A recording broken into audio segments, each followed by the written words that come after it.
Frank Kendall is at war. Perhaps he doesn't regard himself as very belligerent, but that's what he is, a belligerent, someone engaged in war. And 100 things beside his newspaper remind him of the fact.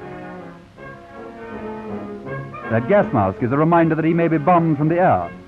Though he's not yet had reason to use it, the threat of poison raining from the sky remains a danger to his home and family.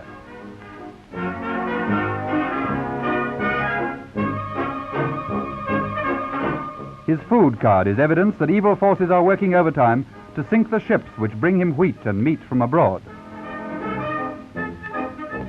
His home, which is his castle, is a barrier of darkness against the enemy. At dusk he seals up every window so that not a chink of light shall penetrate the blackout.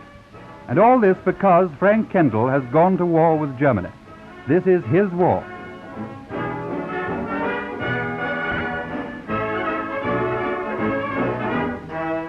Sometimes he wonders how it all happened.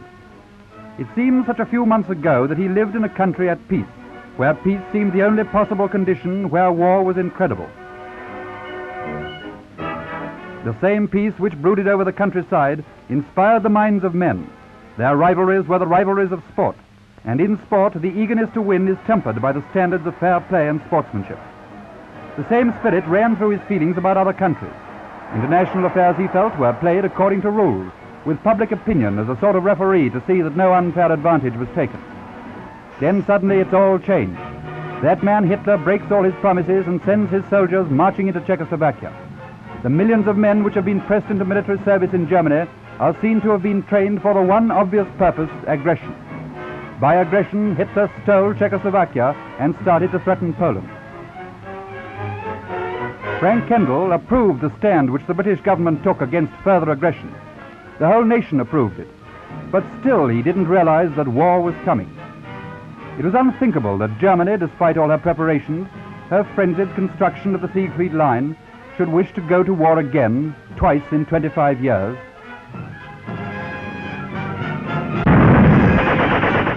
German ships bombarded Westerplatte, the Polish port outside Danzig.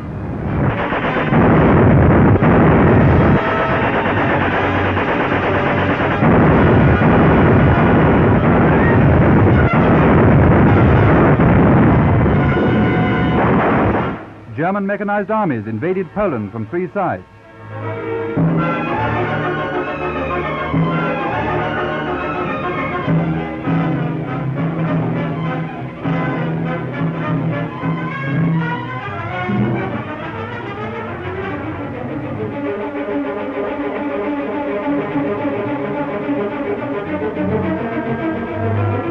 And Germany overran Poland. An independent state was wiped out in 18 days.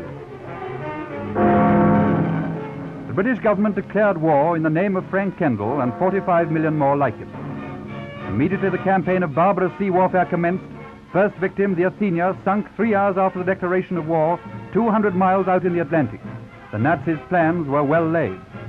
By mine and submarine, the Nazis have continued the onslaught, concentrating on fishermen, light ships and unarmed merchant vessels, British and neutral alike. Their aim? To frighten shipping away from our ports by inhuman methods of warfare.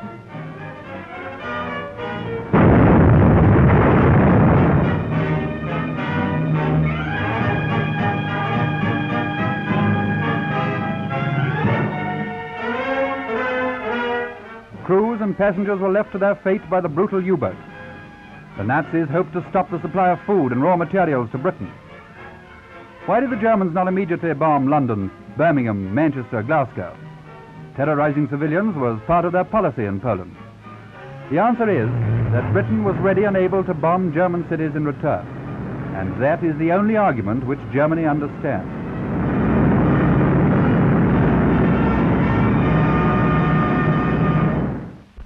Hitler built a great air force. With thousands of machines, he has trained thousands of pilots. But he hesitates to bomb countries which can hit back at his own people. For the Allies, too, have a great air force.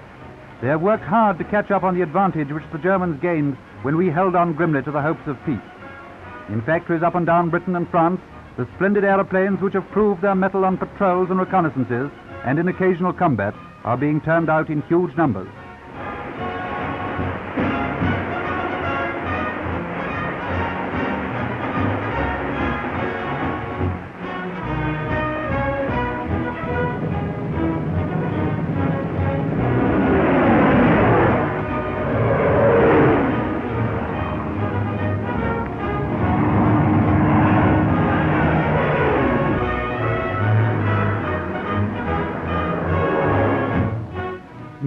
are piling up in vast quantities.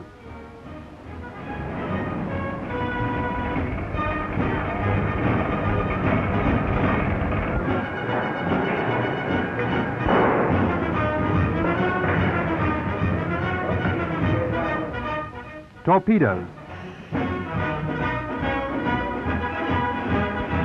Tanks and military vehicles are in mass production, ready to meet the attack made by Hitler in a desperate bid to save himself.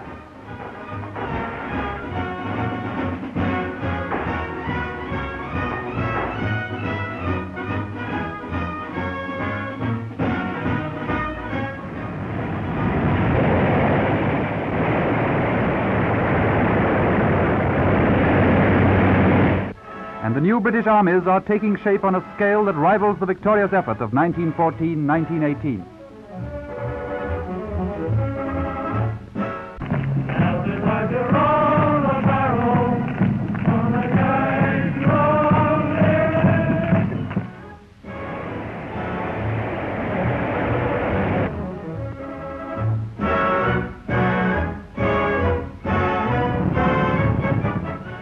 Finally, the shipyards are making their tremendous contribution, sending new men of war down the slipways to guard the freedom of commerce, and feverishly building new merchant tonnage to replace the losses by mine and U-boat warfare. This tremendous effort is vitally necessary because without it, the Allies could not hope to win. Remember Poland, remember Czechoslovakia, and think what the Germans would do if they came here. The cost will run into billions of pounds. 2 or 3 years before the war,